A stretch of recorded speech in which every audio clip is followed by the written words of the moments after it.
What's up everyone, this is CoyneDawg here with another GTA video. So in this video we're going back to my Lap Time Legends series and we've got the results for round 1 which we've had over the past week around a track named Red Shores.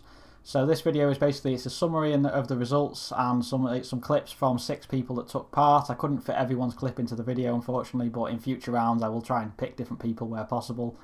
If anyone hasn't taken part in the first round, you're more than welcome to join in the second round, which will be announced at the end of this video. It's a casual competition, so feel free to take part as and when you please.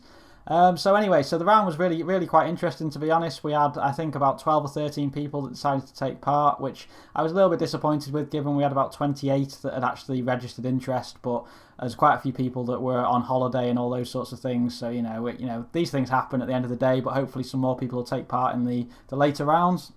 We had a good mix of cars. As you can see, we've got a Cyrus and a T20 here. We had I think we had a X80, an FMJ. Someone using 811, which was pretty impressive. It's quite a unique car to choose for something like this, and they set a really good time with it as well, to be honest. And ultimately, the Tempesta was the one of choice for the very top drivers. The track itself got mixed feedback, I'm going to call it. The majority of people, I'll be honest, didn't really like it. It was a last-minute choice. I had to change the track at the last minute on the competition because people... I discovered that the track that I was going to use had been used in a big competition like just the week before, and I didn't want to use a track that people would know. So I chose this one because it's one that I knew quite well, and I thought was a reasonably good track, and it is for racing, and I still say that with Hot Lap, and it's not a great track because of the bushes on apexes and stuff like that, which cause people issues. So that's a lesson learned from myself for next time. But anyway, yeah, so just some of the lap times you're seeing here. You can see Johnny's there with the 811, which is really impressive, to be honest. A really good time. Beats the par time that was set on this circuit, so he'll get some points for that time as well. And obviously it's in an 811. But as I said, the Tempesta was the car of choice for the top drivers, as you'll see when we get to the top 2.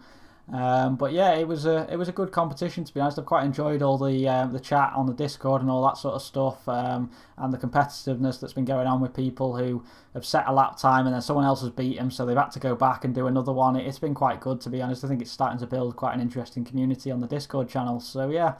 But ultimately, the top 2 times we've got here, so you've got Scrazer on the left, who people will remember from the test round, was very quick, and then you've got metoxys. Metoxys is quite an interesting time, by the way, because she drives with a keyboard and mouse, which you'll probably be able to tell by the strange movement of the camera and that sort of stuff. So that's a really good time, considering that's what she's racing with. It's quicker than I could do with the controller, to be honest, around this track, with the laps that I did. So yeah, I was really impressed with that. But you can see here that Scrazer ultimately is quite far ahead, and he was quite far ahead by the time we got to the first hairpin. It appears that was where most of his time was actually made up, through that first corner, to be honest. And then I think he just builds on it throughout the lap. You'll see him bouncing off a lot of walls and stuff like that, which was some feedback I had from people that this was a track that you could do that to gain time, which is a little bit unfortunate, I guess, and hopefully the next track will not have the same issue.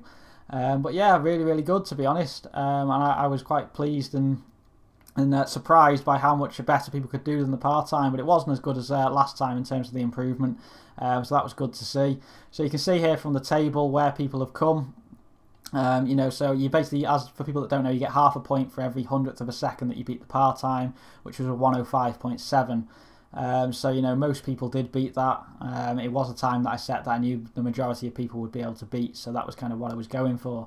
So on to the next round now. So for round 2 we've got the track Bottled Fireworks. So this is quite an interesting circuit. The round will be a sports round, and for the purpose of this the allergy will be banned for obvious reasons.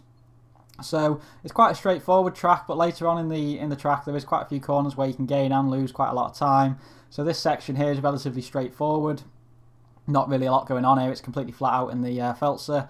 This corner here you'd have to slightly lift in the Feltzer, you'd probably be able to go flat in some of the other cars, I would guess. I think I went flat in the Jester actually. All around here is all flat again. Again, this corner here is flat in the Feltzer, but in some cars it won't be.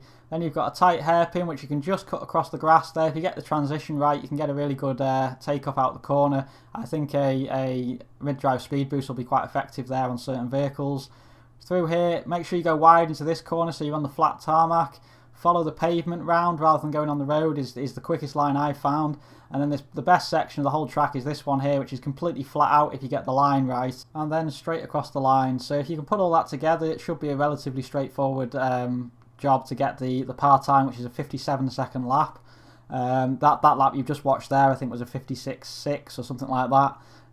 So, you know, it wasn't the cleanest lap by any stretch of the imagination. I would imagine that the top people will be down into the 54s or even the 53s on this track, to be honest. So yeah, if anyone does want to take part and you didn't take part in the first round, then feel free, get on the Discord. The track link is also in the description below. Thanks very much for watching, guys, and I hope to see you taking part in the competition, and I'll be back again soon.